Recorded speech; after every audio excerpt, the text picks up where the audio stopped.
Una producción original de Troop. Bienvenidos a Más Allá del Fitness. Yo soy Memo Silva, coach de fitness, salud y nutrición con más de 6 años en esta industria. El fitness va más allá de entrenar y comer bien. Es estar bien mentalmente, con tu familia, con tu trabajo, tu crecimiento personal y más. Fitness es lo que tú decides que es mejor para tu vida. Bienvenidos y bienvenidas a un episodio más de Más Allá del Fitness. Hoy tengo conmigo a Patrick Lollinger. Patrick es un remero olímpico mexicano, 8 veces medallista panamericano, 8 veces medallista centroamericano, 2 veces medallista mundial FISU y campeón mundial de remo indoor.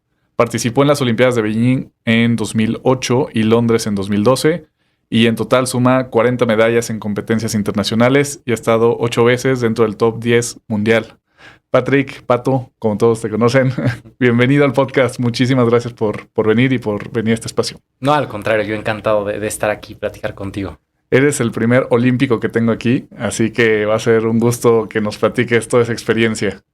Encantado, ese es mi mero mole, lo que más me gusta platicar sobre deporte y más sobre los Juegos Olímpicos, entonces soy todo tuyo. Buenísimo, pues me gustaría empezar con que me platiques cómo comenzaste, cómo te metiste al remo o cómo comienzas en el deporte y cómo fue que te enamora o de qué te enamora del remo.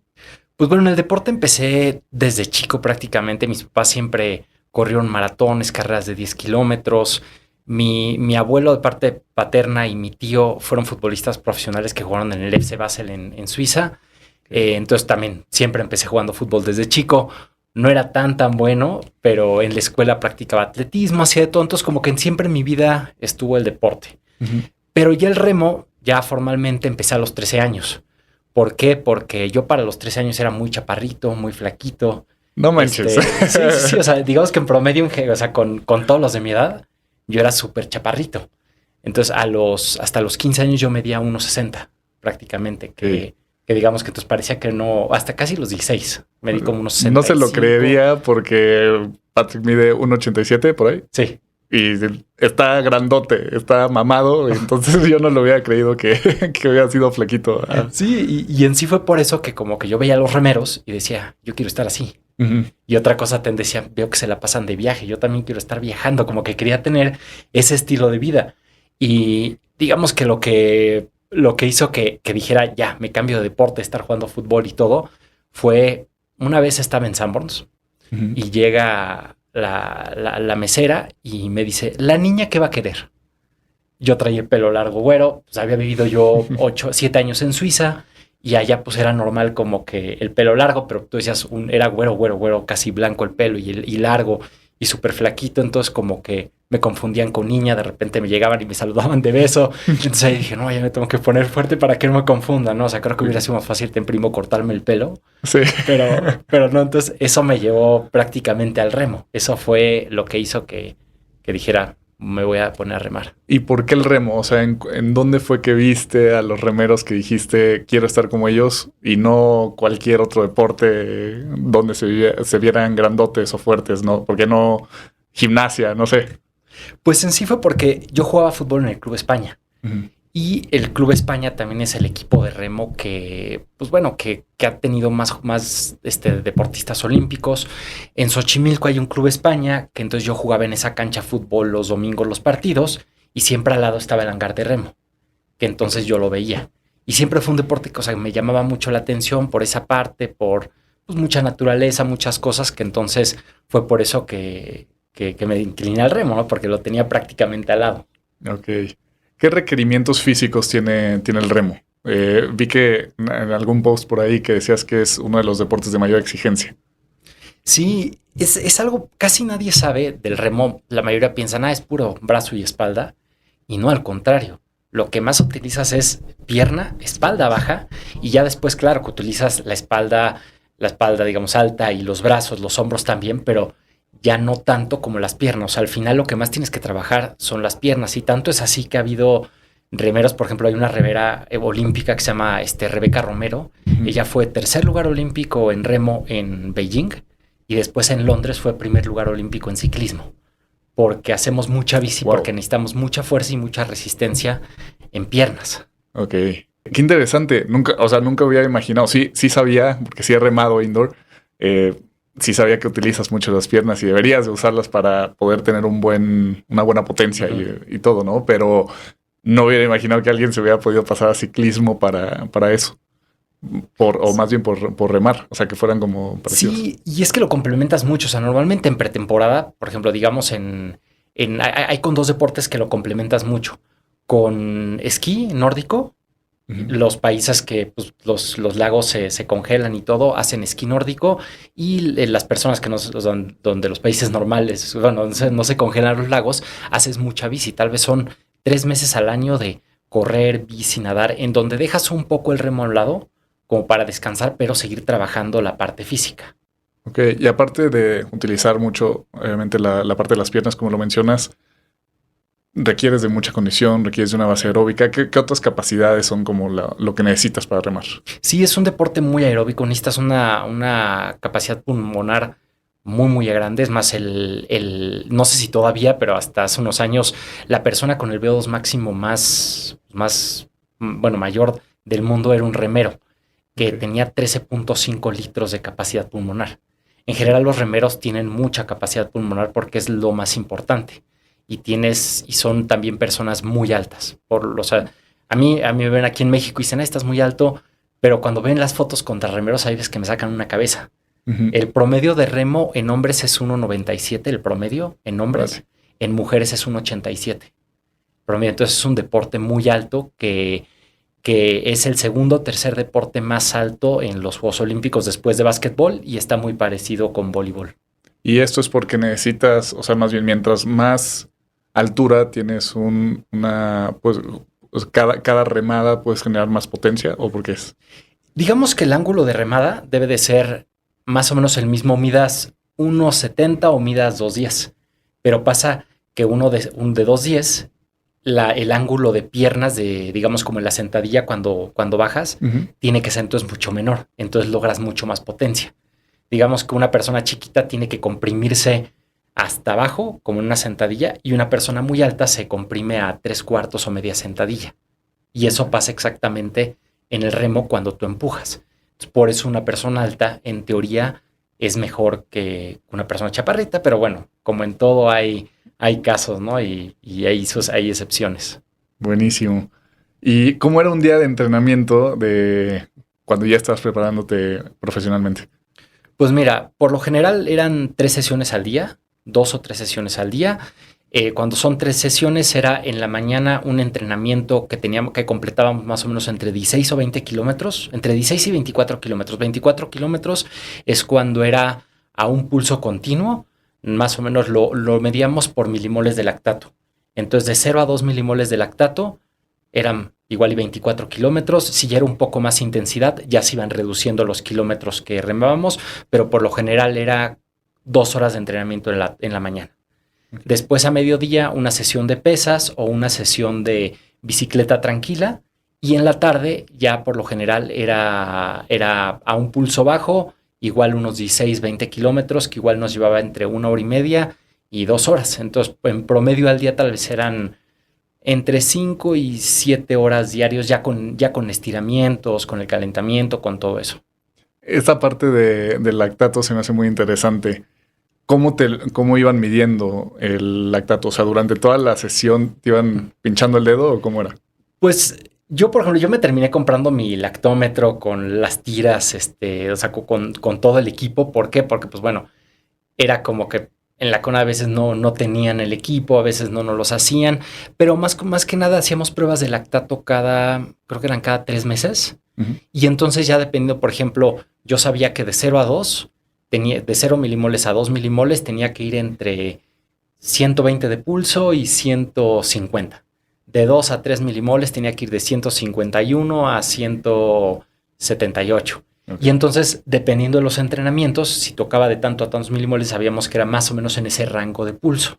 Y de esa forma, digamos que entonces ya íbamos, pues bueno, se iba estructurando el entrenamiento. Eso ya fue en la última parte de mi entrenamiento, ya cuando, pues por un patrocinador me hicieron estudios, y entonces con mi entrenador íbamos llevando ya un entrenamiento mucho más estructurado, ya no nada más entrenar por entrenar. ¿Y por qué es importante esta medir el umbral de lactato? Bueno, no necesariamente el umbral, pero ¿en qué fase estás? Pues más que nada son tantas horas de entrenamiento para evitar un sobreentrenamiento. Yo creo que más que nada es por eso, ¿no? Y también digamos que tienes que hacer una base en el que la base tienes que tener muchas horas de entrenamiento a una frecuencia más baja, aunque es a unos milimoles de lactato más bajos. Otro porcentaje del entrenamiento durante todo el año tiene que ser a tanto porcentaje de intensidad o milimoles de lactato, y de esa forma entonces iban estructurando el entrenamiento. Por lo general así es como en remo lo van haciendo los mesociclos, toda esa parte del entrenamiento. Qué chingón, se me hace muy técnico y es una parte que me encanta y que alguna vez me gustaría experimentar, como ver cómo estructurar de esa forma. Claramente hace más sentido, o el único sentido sería para atletas de alto rendimiento olímpicos que tienen que cuidar como cada detalle. Y me imagino también que es el buscar, pues pasando cierto nivel de lactato, pasas a un pace o a un ritmo en el que ya no puedes mantener, y la idea sería mantenerse abajo de ese ritmo, ¿no? O sea, saber que a cierto ritmo, aunque esté doliendo, te puedes mantener por largo tiempo y que no en una competencia pase. Si te pasas de eso, te quemes muy rápido. Sí, por ejemplo, está la ventana aeróbica y la anaeróbica, el umbral aeróbico y el anaeróbico. Y entonces nosotros íbamos midiendo, tengas el umbral aeróbico más amplio. Por ejemplo, yo lo tenía, digamos, de 37 de pulsación a 187 de pulso. Yo estaba en mi umbral aeróbico. Órale. Entonces, yo hasta ese punto tenía 4 milimoles de lactato. Entonces, esa parte, yo a 187 de pulso me podía echar corriendo o remando tal vez 1 hora sin problema. Y mi pulso máximo era 198. O sea, estaba ya muy cerca de mi pulso máximo. Uh-huh. Entonces, entre tú tengas esa ventana mucho más amplia, digamos que vas a poder rendir mucho más, y más en un deporte como el remo, que es de fuerza-resistencia. Sí. Entonces, de esa forma tú vas midiendo también tu progreso. Entonces, ese es como parte por lo que el lactato sí es muy importante, y más en alto rendimiento, como dices, donde ya te pasas un poquito y te sobreentrenas y entonces ya no vas a rendir bien, y también para llevarte en el mejor pico, en el mejor punto a la competencia principal. De acuerdo. ¿Y en qué momento te das cuenta que tienes un potencial o que aspiras a Juegos Olímpicos o a competencias internacionales? Pues mira, de Juegos Olímpicos, yo desde que llegué, me pasó que yo empecé a remar en el 99. Uh-huh. Primero empecé a remar porque me quería poner más fuerte, pero de repente ya ¿Y te pusiste más fuerte? Pues fíjate que no tanto, la verdad, porque yo me imaginaba que iba a remar y de repente ¡pum!, ya mis músculos iban a crecer, ¿no? O sea, como que en ese momento no te das cuenta que es alimentación, pesas, que es como... Y que no es fácil aumentar de músculo, sí. ¿No? O sea, muchas mujeres dicen, no quiero remar porque me voy a poner espaldona. No, o sea, es dificilísimo, o sea, es súper difícil porque es el conjunto de muchas cosas, de ¿no? muchos Entonces, factores. Empecé y pues no me puse más fuerte, pero pues yo sentía también que me ponía más fuerte. O sea, sí, de fuerza sí aumenté, pero digamos, volumen, que era lo que quería en ese momento, pues no, seguía flaquito, la verdad. Okay. Ya fue mucho más cuando empecé a embarnecer. Pero perdón, se me fue lo que te... No, te digo, ¿en qué momento te das cuenta del potencial? Y entonces, ahí en el 99, de repente estaba Miguel Gómez, Romulo Bouzas, que eran los que estaban entrenando para Juegos Olímpicos, y yo los veía entrenar y decía, es que yo quiero ser así, quiero tener la pala de México, porque en el remo tienes la bandera de México, los colores. Y es que algún día quiero remar con esos remos con la bandera, porque aparte son como sagrados, nadie los puede tocar y nada más si eres de selección, y entonces los ves ahí colgados y no puedes tocarlos. Entonces yo decía, es que yo quiero usarlos. Y le pregunto a mi entrenador, oye, es que yo quiero ir a los Juegos Olímpicos. Que es Jesús Porras, era mi entrenador de infantil, tenía yo 13 años. Me dijo, a ver, primero pues, piensa en ser el mejor del club, después el mejor del estado, después el mejor de México, después el mejor del continente, y ahí ya vas a poder calificar a Juegos Olímpicos. Ve paso a paso. Uh-huh. Y eso sí me ayudó mucho porque entonces yo me empecé a enfocar en primero ser el mejor del estado. Entonces, al poco tiempo, vino el estatal, que era para calificar a la Olimpiada Infantil. Llego, quedo en segundo lugar, llevaba yo 6 meses remando, entonces dije, bueno, pues creo que puedo ser bueno. 6 meses después fue la Olimpiada Infantil, y quedó 2 primeros lugares y un segundo. Y ahí fue cuando me di cuenta que creo que sí se me daba el remo. Y de ahí, ¿cómo fue el proceso para llegar a Juegos Olímpicos? Pues fue muy largo porque mis primeros Juegos Olímpicos fueron a los 22 años, empecé a los 13, pero digamos que a los 17 gano mi primera medalla panamericana juvenil. Gano 2 oros y una plata. Entonces ahí como que dije, bueno, creo que soy bueno. Aunque también me pasó que justo en ese momento dije, soy muy bueno, soy el mejor del continente en juveniles. Uh-huh. Me gano la clasificación para ir al Mundial Juvenil, llego muy confiado y solo le gano a un bote. Solo le gano a Estados Unidos. Y ya, y todos los más me dieron una madriza, uh-huh. Pero como no tienes idea, fue en Lituania en el 2002. Entonces ahí como que dije, híjoles, creo que no es lo mío. Y me quise retirar. Y mis papás fue que me dijeron, a ver, analiza qué pasó. Le empecé a preguntar a otros remeros, a los que me habían ganado, oye, ¿cuánto entrenas? No, pues entreno 2 veces al día. Entreno 5 horas al día. Y yo entrenaba en ese momento 2 horas máximo. Entonces fue que dije, bueno, creo que entonces tengo que probar entrenar más y a ver qué pasa. Y fue lo que empecé a hacer, pero sí fue como una transición en el que en ese momento dije, creo que no es lo mío. Y sí, gracias a mis papás que me dijeron, a ver, analízalo, ve qué pasa. Y entonces ya fue que me di cuenta que pues, me faltaba entrenar. Ok. ¿Qué consejo te dieron ahí? ¿Qué otro consejo te dieron los remeros, aparte del duplicar tu entrenamiento? Pues más que nada fue como eso, ¿no? O sea, fue el que yo les empecé a preguntar y me dijeron, no, pues remamos tantos kilómetros al día y aparte pesas y no sé qué. Por ejemplo, remaban ya unos entre 28 y 32 kilómetros al día. Y yo remaba 16 kilómetros al día. O sea, era prácticamente yo hacía la mitad que ellos. También, pues bueno, tal vez la parte de la alimentación que yo ya los veía más fuertes y mamá siempre me decía, desde chiquito te lo dice, no, come para ponerte fuerte, no sé uh-huh. qué. Y tal vez yo no me enfocaba tanto en eso, ¿no? O sea, comía, pero nada más porque me daba hambre, pero no como tan saludable. Entonces empecé ahí como también a comer un poco más saludable, pues toda esa parte más que nada. ¿Y hubo alguien que te guiara en la parte de fuerza, en la parte de alimentación y toda esa parte? En ese momento no. O sea, en ese momento sí era... Yo, por ejemplo, yo desde los 13 años, yo dejé de comer cerdo, después dejé de comer como a los 15 carne roja y después pollo y luego ya nada más comía pescado y luego dejé de comer pescado también. Entonces, pues bueno, nunca en ese momento yo no llevaba como una dieta, sino simplemente pues, lo que me preparaba mi mamá. Por suerte también siempre comíamos muy saludable, o sea, nunca comíamos nada que no fuera sano, nunca había refrescos en la casa, pero pues, las cantidades, ¿no? Empieza a aumentar el entrenamiento y no sabes si tienes que comer más carbohidrato, más simplemente pues comía lo que hubiera. Ok. Y de ahí, ¿cómo cambia? O sea, ¿o a qué le atribuyes el cambio o el éxito para llegar a Juegos Olímpicos? O sea, empezaste a entrenar el doble. ¿Y qué más cambió en tu mentalidad? O sea, ¿qué pasaba por tu cabeza durante todo ese tiempo desde que dices, me voy a retirar? No, estos güeyes están haciendo esto, debo mejorar. ¿Qué pensabas en tus entrenamientos? Me imagino que debe haber sido pesado duplicar tu carga de entrenamiento. Sí, fueron muchas cosas. Desde los 13 años mis mejores amigos los hice ahí. Y entonces pues iba de la mano con ellos entrenando y como que era la motivación de ir a la competencia, ir al viaje. A mi esposa también la conocí desde los 13 años. Vale. Y entonces empezamos a viajar juntos.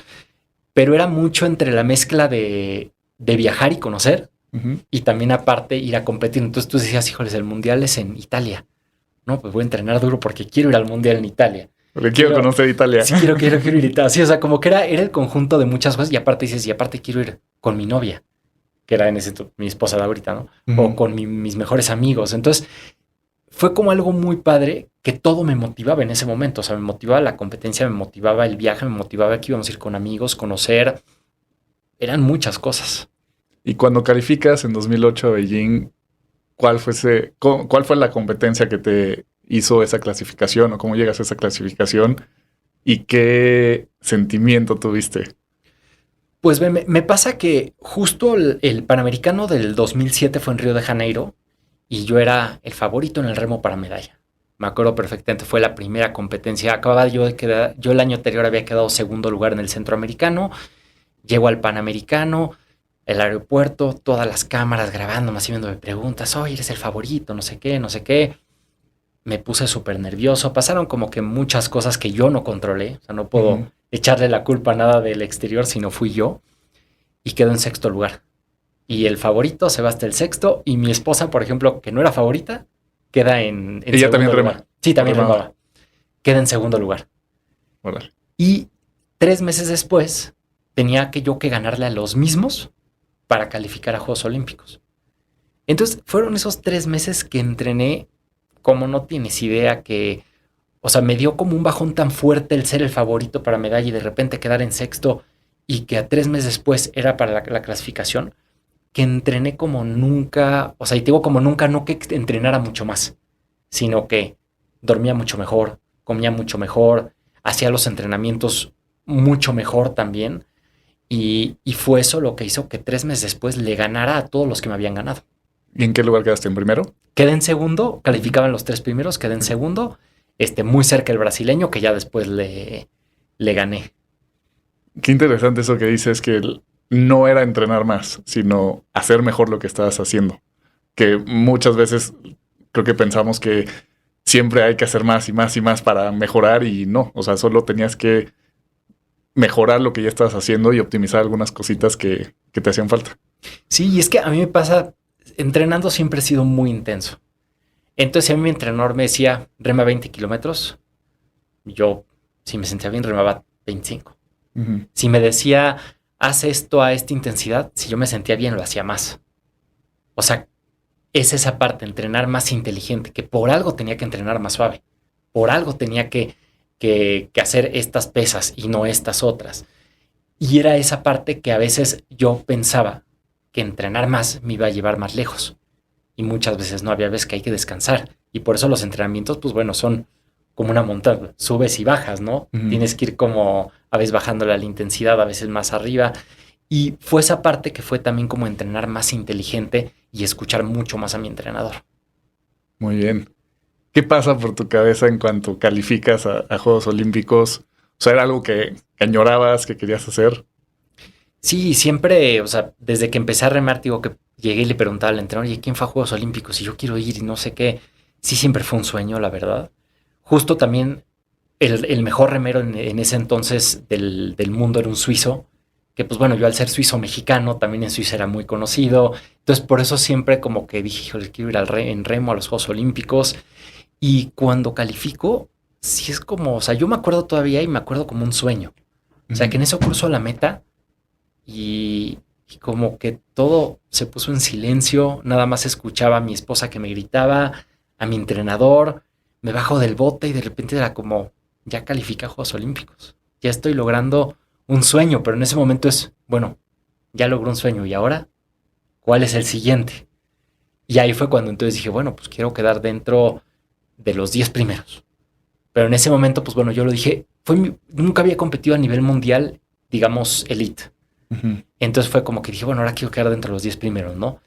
Voy después de eso a una Copa del Mundo y me dan igual una madriza, ¿no? Entonces como que dije, bueno, ¿qué me falta?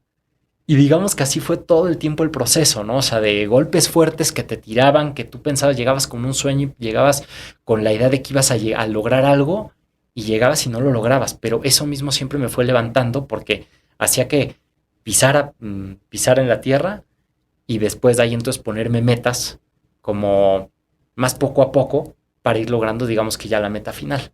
Dirías que ponías como un poquito, sin tanta experiencia, pues medio al ahí se va como, pues quiero quedar en esto. Y ya que llegabas y te das el golpe de realidad era, bueno, ¿qué necesito para lograrlo? Y ya te das cuenta como cuáles eran las acciones y qué tenías que hacer. Y ya poquito a poco ibas construyendo otra vez. Sí, exacto. O sea, ahí clasifiqué, dije, quiero quedar en tal lugar.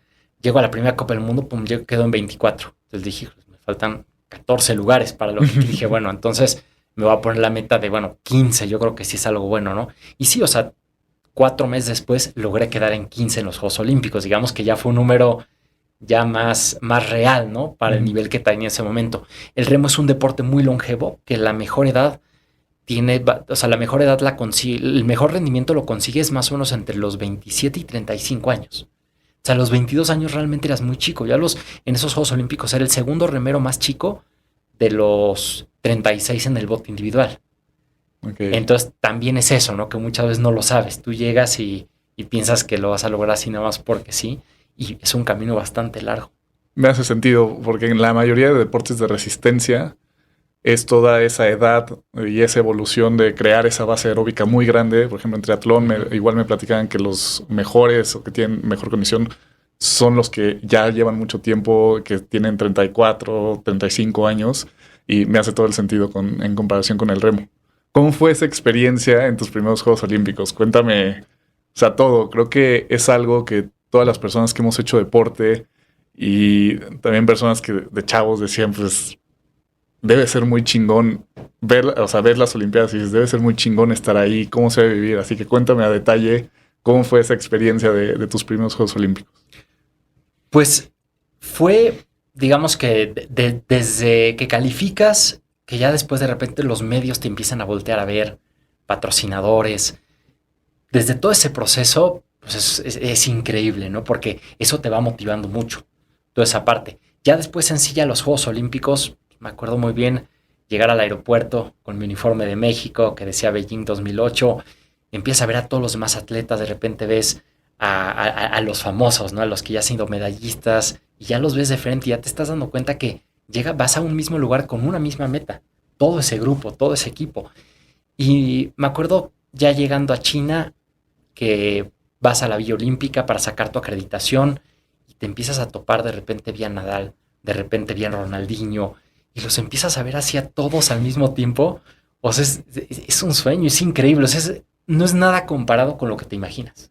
Lo que tienes de idea de unos Juegos Olímpicos y lo que se siente y lo que ves allá adentro, por ejemplo, el comedor, cuando llegas allá, no es nada comparado, es 1000 veces mejor.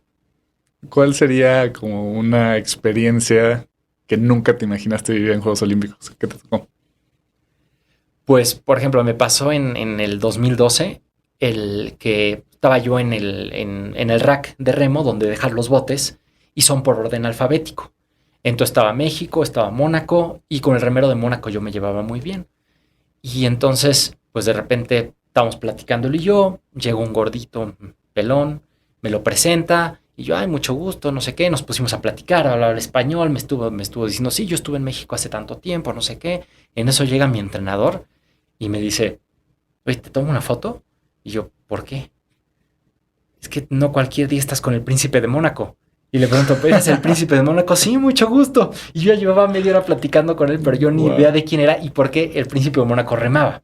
Uh-huh. Y también creo que ahí se fue el nombre de Estados Unidos, John R. Kelly, fue 2 veces olímpico, el papá de la que era actriz, que era su esposa, o no me acuerdo cómo. No tengo idea. Bueno, no me acuerdo bien cómo estaba, ¿no? Pero entonces él siempre estaba muy metido en el remo y él va a todas las competencias de remo. Pero pues yo ni idea, ¿no? La verdad de quién era. Pero se me hizo una anécdota chistosa. Sí, qué chistoso. Y sí, está muy interesante y qué curioso. O sea, estoy platicando muy casual y de repente llega el príncipe de Mónaco a saludarte. Sí. De ahí, ¿cómo pasa? O sea, pasas 2008 y de ahí vuelves a ir a Juegos Olímpicos en Londres 2012. ¿Qué cambia? Tanto en tu entrenamiento, en tu forma en tus objetivos, en tu forma de ver, como ya habías ido a unos Juegos Olímpicos, ¿cómo subes la vara o qué pasa? Pues cambia mucho. Antes del 2008, mi primera competencia internacional a nivel mundial de categoría elite fue la Copa del Mundo antes de Beijing 2008 y Beijing 2008. O sea, ya me había dado cuenta del nivel real de todo el mundo. Ya sabía qué tan difícil estaba, más o menos los tiempos, porque en ese entonces también pues no había YouTube, no había nada donde tú te pusieras a ver las competencias. Para verlas me traían el CD, bueno, el DVD del Mundial y lo podíamos ver, pero digamos que no había tanta información de cómo estaban los otros remeros en ese momento. Ahí la ventaja fue también que empecé a tener patrocinadores, en especial, no sé si lo puedo decir. Sí. Me empezó a patrocinar después ya en el 2010 Red Bull. Uh-huh. Y Red Bull tiene un centro de alto rendimiento en Austria donde le hacen pruebas físicas y psicológicas a todos sus atletas, incluyendo a los de Fórmula 1, a los de triatlón, porque tienen deportistas patrocinados de todos los deportes. Entonces ahí me hacen pruebas físicas en bicicleta, corriendo, remando, haciendo pesas. Y con esas pruebas físicas ya me ponen entonces a qué intensidad tengo que remar, entrenar, qué es lo que me hace falta, qué es lo que tengo que mejorar, cuáles son mis fortalezas. Como que te hacen todo un estudio, son como 8 días completos de puros estudios físicos y psicológicos que te hacen.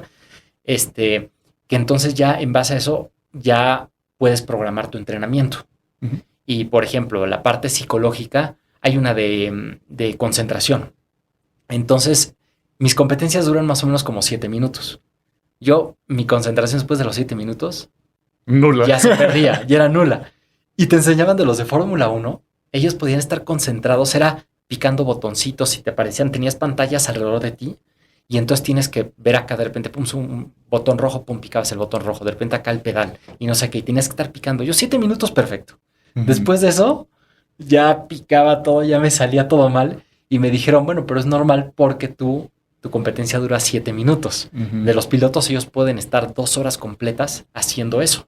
Y ellos no pueden perder nada porque tienen un accidente y puede ser fatal. Sí. La parte física, pues bueno, fue con pruebas de lactato, pruebas de sangre, pruebas de urea, pruebas de 1000 cosas, que entonces con eso sí ya pude programar mucho más mi entrenamiento junto con mi entrenador.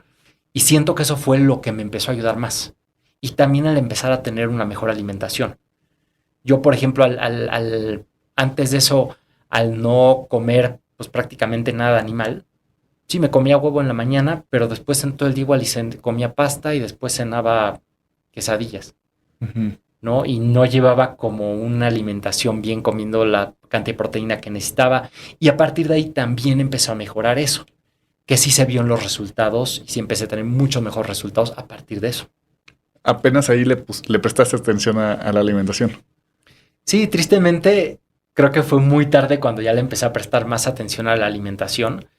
Y fue, digamos que tal vez los últimos, yo me retiré en el 2018, que empecé a partir, después del 2014 empecé a hacer otro tipo de remo, que es de mar. Y empecé a competir en España y ya no es olímpico. Pero a partir del 2011, 2010 más o menos fue cuando le empecé a prestar más atención a la alimentación, poco a poco, cada vez más. Y sí empecé a notar muchos mejores resultados. Es que me imagino que con la cantidad de horas que entrenabas al día, o sea, tú tenías que controlar, aparte de que tuvieras una ingesta suficiente de proteína por el tipo de alimentación que llevabas, que fuera suficiente comida para compensar todas las calorías que estabas quemando en 6 horas de entrenamiento. Sí, yo bajaba de peso de volada, o sea, y también tenía la mala, o sea, más bien pensaba y era mucho como de, haces mucho ejercicio, puedes comer lo que sea. Uh-huh. Entonces igual y me comía 10 chocolates, donas, me metía, me acuerdo que al cine de repente una caja de 6 donas y me la comía. Porque pensaba, pues lo quemo todo. Sí. Pero pues sí lo quemaba, pero la calidad de la alimentación no es la misma. De acuerdo. Y eso fue lo que empecé a cambiar. Pero sí me pasaba que aunque comía muchísimas calorías, de todas maneras bajaba de peso. Pero mucho era pues deshidratación de todo, ¿no? No, y también llegar a no sé cuántas calorías al día quemabas. ¿Tienes el número o no tienes? Pues más o menos la dieta que me hacía la nutrióloga era de 7,000 calorías al día. Sí, era algo así me imaginaba. Y es una odisea comer 7,000 calorías al día. Sí, es que no te entra. No entra. O sea, llega un momento en el que ya comes por comer y luego también cuando entrenas demasiado, luego no te da hambre. Sí. Luego ya también hay veces que no te da hambre. O sea, era como que algo que no podías entender. Pero entonces ahí entraban mucho los licuados también. Sí, y aparte que estás entrenando 6 horas del día. Entonces son 6 horas que le estás quitando a tu día para comer también. Entonces, la ventana de alimentación es chica. Sí, no, si te platico más o menos lo que comía era... A ver. Por ejemplo, eran en la mañana 6 huevos completos con 10 tortillas. Un plato de fruta bastante grande. Después, terminando de entrenar, era mi licuado de proteína. 2 sándwiches de atún con lechuga, con jitomate. Después en la comida era también bastante pasta, arroz, pescado, camarones. Después otra vez volví a entrenar y otra vez algo de comida también fuerte, otra vez como sándwiches o unos molletes o algo así. Y luego en la cena otra vez volví a comer. Hay un poquito ya más ligero, pero de todas maneras era bastante. Tal vez una ensalada con con atún, con queso y así, pero sí, no, yo pienso ahorita si comiera eso, sí, no, cómo engordaría. Sí, son muchísimas calorías y me imagino que debe ser súper difícil llegar a las calorías. O sea, hay días que a mí me ha tocado comer 3000, 3200 calorías y si no me echo una pizza o algo similar, no llego. O sea, comiendo Sí, nada más pechuguita de pollo de arroz está muy cabrón. sí, totalmente. Oye, ¿cómo? ¿Y ese cambio que haces en la alimentación, lo sentiste en 2012? Sí, muchísimo. O sea, lo sentí un montón. Ya desde el 2011, ahí quedé segundo lugar y tercer lugar panamericano en Guadalajara. Y ya desde ahí ya lo empezaba a sentir. O sea, no nada más, también lo ves. Ujú, O sea, porque también dices, a ver, sigo entrenando más o menos igual, pero te empiezas a ver más marcado, pesando menos. Parece que te ves con más volumen, pero pesas menos. ujú. Y entonces eso mismo hace que mejores en el agua. Al final también tienes que oxigenar todo tu cuerpo y si tienes más grasa también te afecta y también el bote con más grasa y pesando más lo hundes más, entonces es más arrastre y necesitas más fuerza. Hay muchos cambios. Lo mejor es estar más ligero, pero más fuerte. Y ahí es donde yo lo empecé a notar. Me pasaba mucho también que yo decía, es que no quiero bajar de peso, pero pensaba que bajar de peso era enflacar y quemar músculo. Ujú. Y pues no, o sea, al final sí teníamos que mantener un porcentaje de grasa porque en el remo, por lo general, no te sirve tanto tener un porcentaje tan bajo, digamos, durante los entrenamientos, pero sí ya llegaba tal vez a la competencia con un 8 o 10% de grasa, lo que antes no, antes llegaba con 15. Para rendir, para que rindieras durante los entrenamientos. Me Sí, imagino. Y eso quería preguntarte, ¿qué tanto afectaba? O sea, ¿cuál sería el ideal? Tanto en peso, o sea, como si subías y estabas más fuerte, pero aumentabas músculo, se iba más para abajo el bote, ¿no? ¿Cómo afecta? yo, por ejemplo, yo encontré que mi mejor punto para competir era entre 82 y 86 kilos. Ya si me pasaba de 86, ya iba remando y me faltaba oxígeno. Y lo notaba mucho. O sea que ya me faltaba el oxígeno. Llegaba a los 1000 metros. Al principio tenía mucha más potencia, Ujú. pero después se me acababa y me costaba mucho más tener, digamos, que oxigenar todo el cuerpo. Entonces me cansaba más. Y mejoraba mucho cuando pesaba más de 86, mejoraba mucho en las distancias cortas, pero al final las distancias cortas no son olímpicas. Pero en las distancias largas me iba peor. Ok, sí, se hace sentido.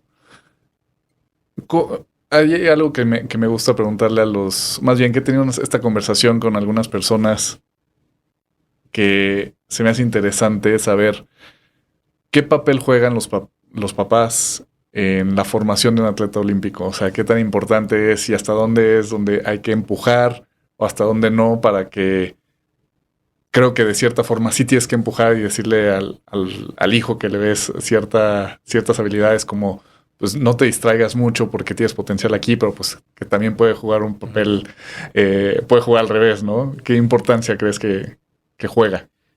Pues yo siento que los papás son importantísimos para que logres tus metas y más cuando estás chico. Pues bueno, como los anuncios, ¿no? Ha caído uno de los patrocinios de los Juegos Olímpicos que siempre le rinden tributo a los papás.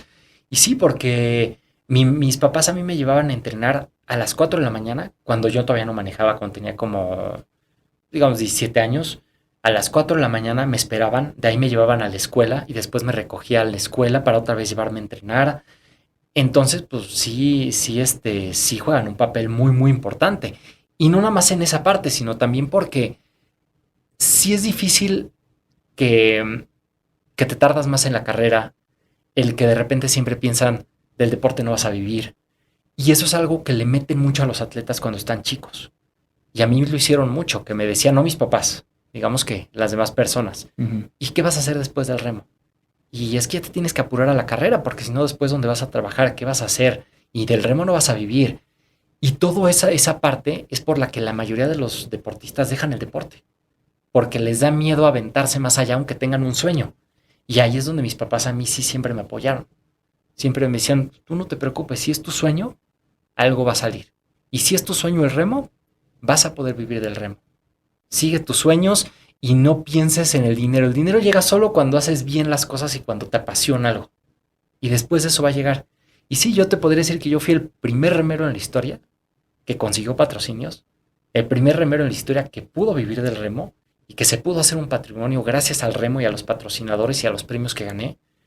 Entonces, pues ahí fue cuando me di cuenta que si sigues tu sueño, porque en verdad sea tu sueño y no el de alguien más, pues al final lo demás llega solo. Qué chingón, qué buena experiencia, qué buen comentario, qué buena anécdota.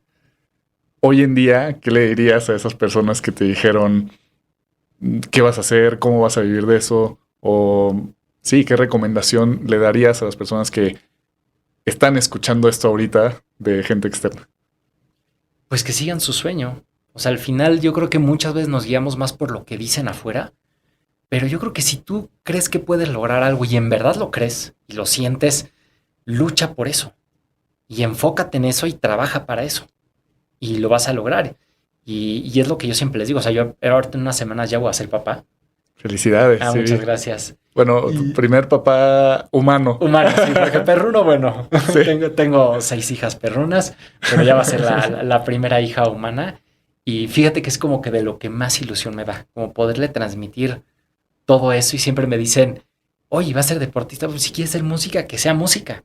Y nosotros fascinados de apoyarla. Si quiere, igual y no le gusta nada el deporte y quiere dedicarse a estudiar, pues que lo haga, pero el chiste es apoyar lo que quiere, pero bueno, sí siempre también guiándolos, ¿no? De acuerdo. O sea, no de que quiero dejar la escuela y sí, vas. sí, claro, sí, vas. No, o sea, sí siempre con una guía. O sea, mis papás siempre dijeron, sí, lucha por eso, pero estudia.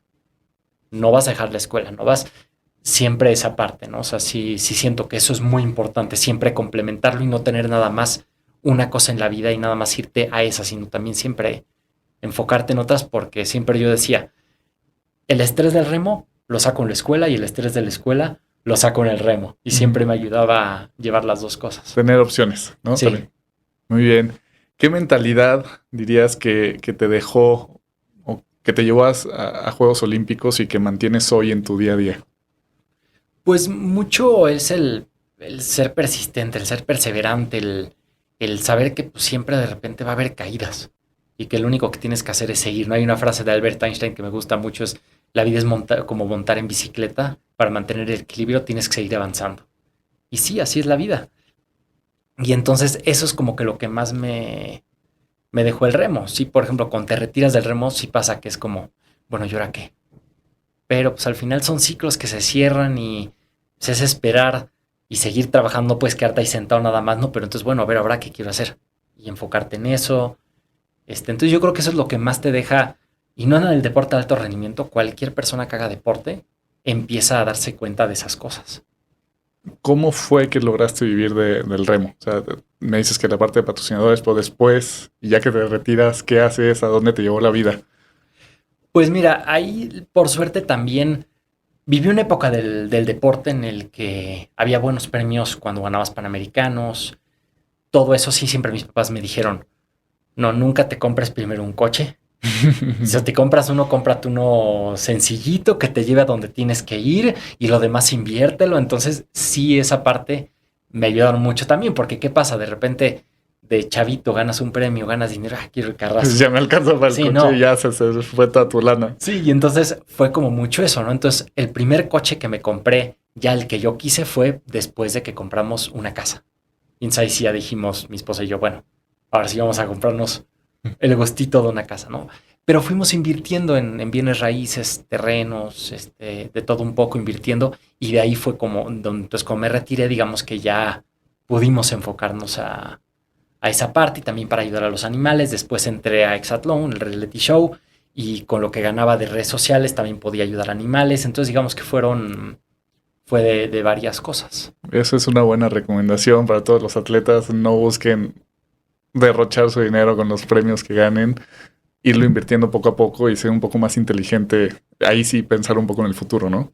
Sí, ahí sí, nosotros sí siempre, y cuando hablo de nosotros digo con mi esposa, porque bueno, llevamos de novios desde los 17 años y siempre... Y conociéndose desde los 13. Desde ¿sí? los 13, entonces siempre los dos planeábamos, ¿no? De que los dos ganábamos en Panamericano, ganábamos un premio, bueno, ¿qué hacemos? Bueno, a ver, en este lugar hay un terreno, vamos a comprar, siempre los dos juntos, ¿no? Y sí, o sea, al final los dos, pues siempre como que nos enfocábamos más en eso y no tanto en en que un coche, en que comprando ropa, pues no. Bueno, aparte de la ropa, patrocinadores no las daban, ¿no? Que era también lo padre. ¿Qué similitudes encuentras entre el alto rendimiento y cualquier persona que está logrando o buscando conseguir alguna meta fuera del deporte, en la vida, en la chamba, en general? Pues mucho, mira, yo siempre cuando doy las pláticas, por ejemplo, en las escuelas, siempre les explico, ¿no? Que al final, en la escuela tú no puedes llegar y esperarte nada más hasta el último día del examen final y querer sacar todo lo que no hiciste en todo el año. Y que si tú te enfocas y entrenas y haces todo en la vida como un atleta de alto rendimiento lo hace en su deporte, vas a estar entrenando todos los días, todos los días, todos los días. Y es como si en la escuela tú estudiaras todos los días un poco. Cuando llegue el examen final, ya vas a estar 100% preparado. Y lo mismo es que en el deporte. Y lo mismo en el trabajo, lo mismo en todo, ¿no? ¿Qué pasa? Muchas veces dejamos siempre todo hasta el final. Y un deportista nunca hace eso. Nunca deja todo hasta el final porque si no sabes que no vas a poder. Sí, no puedes llegar un mes antes de Panamericanos y decir voy a entrenar todo lo que no hice en el último año porque no lo vas a lograr. Sí, y lo mismo con una persona que quiere correr un maratón. Y eso es lo padre, que todas las personas que se ponen de meta de repente correr un maratón, medio maratón, se empiezan a dar cuenta de eso, que es algo que tienes que hacer día con día, y no nada más el entrenamiento, es dormir mejor, comer mejor. Son muchas cosas que entonces van a hacer que después logres tu meta. Y habrá un caso aislado que no hace nada y de repente se para y corre el maratón. Pues sí, pero lo va a sufrir horrible. Entonces mejor ir sufriendo durante los entrenamientos para después disfrutar en tu meta final. Buscar día con día qué puedes hacer para lograr esa meta y no esperarte antes de... ¿Cómo extrapolas o qué te queda de esta experiencia de ser olímpico en tu día a día? O sea, en todo lo que haces. Pues mira, los Juegos Olímpicos, yo pues, literal como casi todos los atletas olímpicos los llevamos tatuados porque pues siempre nos recuerda de que cumplimos un sueño que muchos veíamos inalcanzables y que muchas personas alrededor de ti veían inalcanzable. Entonces, sí siempre te recuerda lo que lograste. Me pasaba que mientras remaba yo no veía como un gran logro haber ido a Juegos Olímpicos, como que decía, bueno, ya fue a Juegos Olímpicos, ya fui. Y de repente ahorita me pongo a analizar todo lo que entrenaba, todo lo que hacía, y digo, no, sí estaba cañón. O sea, sí está cañón llegar a los Juegos Olímpicos porque son años y años de entrenar y entrenar y entrenar, y que aparte son miles de atletas que quieren ir y terminan yendo el 1%. Uh-huh. Entonces eso es como lo que te das cuenta, que lograste algo que parecía inalcanzable y eso recordártelo cada día. Sí logras un desbloqueo mental de, o sea, algo que te haya pasado en la vida que pienses que es inalcanzable, que dices, no sé cómo voy a lograr esto y después regreses y digas, no mames, llegué a Juegos Olímpicos sin saber cómo hacerlo, claro que puedo hacer esto. Sí, y me pasó, o sea, me ha pasado en cosas muy tontas, ¿no? Que de repente digo, pues bueno, voy a hacer, no sé, quiero hacer, por ejemplo, en el mismo deporte, que de repente, o sea, digo, pues bueno, ya me quiero poner la meta de correr los 10 kilómetros y bajarlos en tanto, y lo veo difícil y digo, no, a ver, fui a Juegos Olímpicos, ¿por qué no voy a poder? Sí tengo que poder, y ya, o sea, como que me lo recuerdo y lo logro, y lo mismo pues en el trabajo, en muchas cosas. ¿Por qué? Porque a Juegos Olímpicos, si tú piensas que de un país de más de 1 millón de habitantes, a cada Juegos Olímpicos van 100 mexicanos nada más, en promedio, o sea, es el 0.001% de la población. Uh-huh. Entonces, ¿por qué no vas a poder lograr otras cosas también que solo el 0.0001% de la población puede, ¿no? Entonces, sí.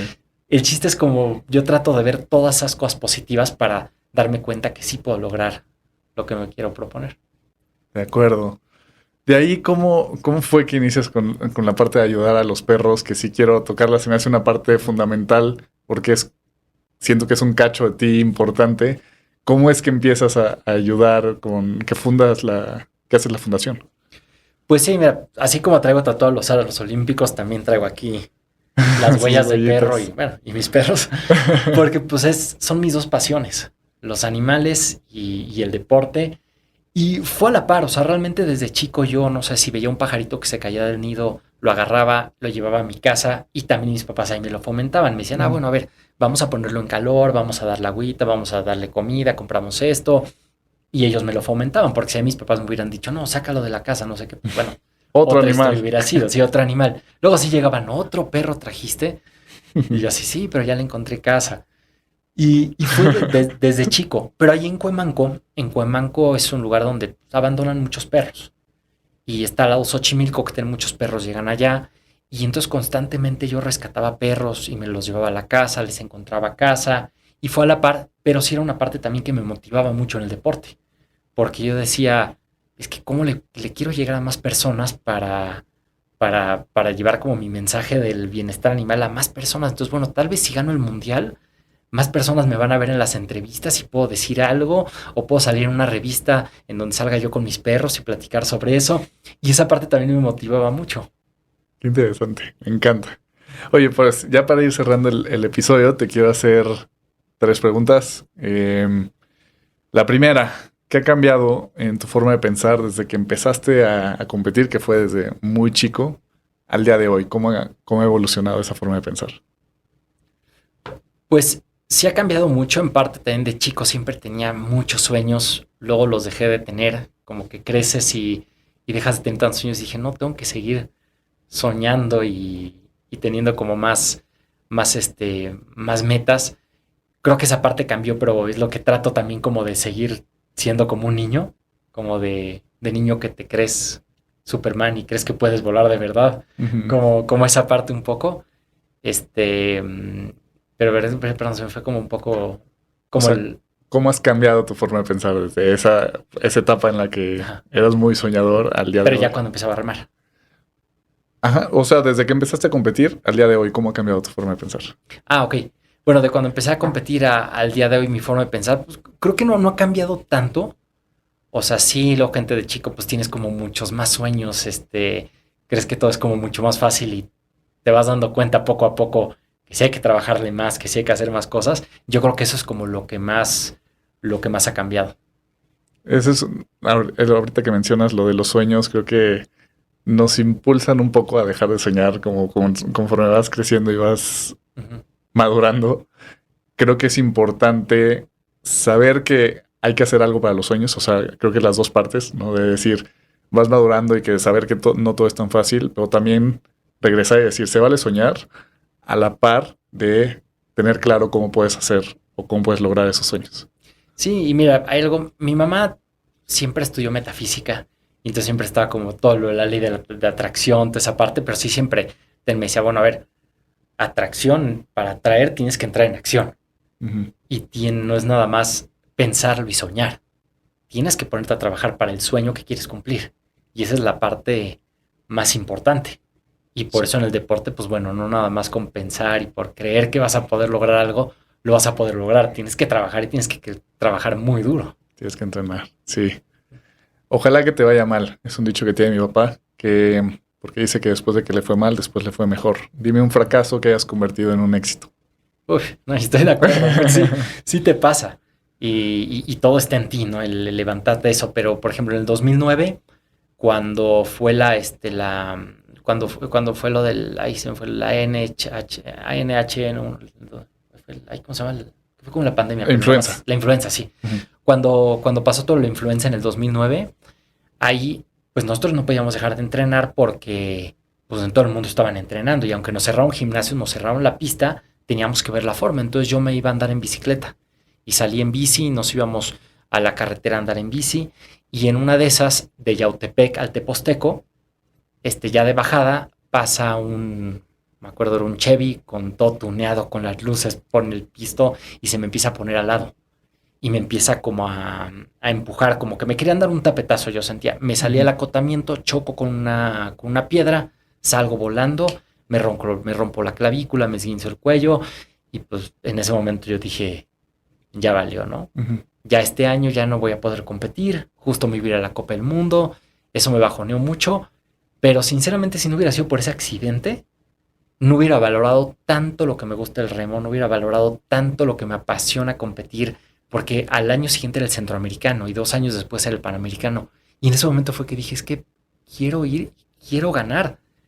Entonces salí del hospital al día siguiente y me fui al gimnasio y yo hacía pura bici estática, pura pierna, puro leg press, puro o sea, todo lo que pudiera hacer. Y 4 meses después de eso, volví a ser campeón nacional. Y ahí fue cuando me di cuenta que dije, bueno, a ver, primero me lo puse como meta, dije, si quiero ganar el Panamericano, tengo que ser con 4 meses de entrenamiento después de una fractura, tengo que ser campeón nacional, porque va a ser igual de difícil que ganar el Panamericano estando yo al 100%. Y ahí fue cuando me di cuenta que todas esas cosas negativas las puedes tomar como positivas para tomarlas como trampolín e irte para arriba. Y siempre lo digo, que si no hubiera sido por ese accidente, igual y no hubiera ganado Panamericano e igual tampoco hubiera calificado a Londres. Increíble. Y estoy completamente de acuerdo contigo. Desgraciadamente a veces sí tenemos que perder ciertas cosas para valorarlas, pero sí damos muchas cosas por sentado. Por último, si pudieras aparecerte enfrente de tu yo de 16 años y darle algún consejo, decirle algo, ¿qué le dirías? Que confíe, que no le importe lo que están diciendo las demás personas de si va a lograr algo, si no. Me pasó mucho también que durante la carrera sí llegaba un momento en que decía, híjoles, ya quiero terminar la carrera porque no sé si voy a encontrar trabajo después, no sé qué. Y más bien a ese Patrick yo le diría como, enfócate. Todo va a salir, si es tu sueño, enfócate al 100% y deja de estar pensando en todo lo que los demás te dicen y que no te afecte lo que los demás te dicen. Me encanta. Muchísimas gracias, Patrick, y ese mensaje me lo llevo. Ha sido un placer tenerte aquí, que nos cuentes tu historia. Creo que muchas personas pueden aprender de tu experiencia, de todo lo que pasaste, y creo que dejas mensajes increíbles para la audiencia. Te agradezco mucho tu tiempo por venir aquí. ¿Cómo te pueden seguir en Instagram? ¿Das conferencias? ¿Cómo te pueden contactar para eso? Pues bueno, en Instagram como pato-remo y para conferencias igualmente también puede ser al mail que es patrick.lolliger@olympian.org o si no directamente por Instagram porque mi nombre está un poco complicado. Ok, de todos modos lo dejo en las notas del programa y el que te quiera contactar o la que te quiera contactar para las conferencias. Y eso es todo por hoy. Si les gustó este episodio, no olviden compartirlo con alguien que le pueda interesar, y la mejor forma de apoyar este podcast sin ningún costo es dejando un comentario, calificando con 5 estrellas y compartiendo los episodios. Yo soy Memo Silva y nos escuchamos la próxima semana. Fitness es lo que tú decides que es mejor para tu vida. Más allá del fitness. Una producción original de Troop.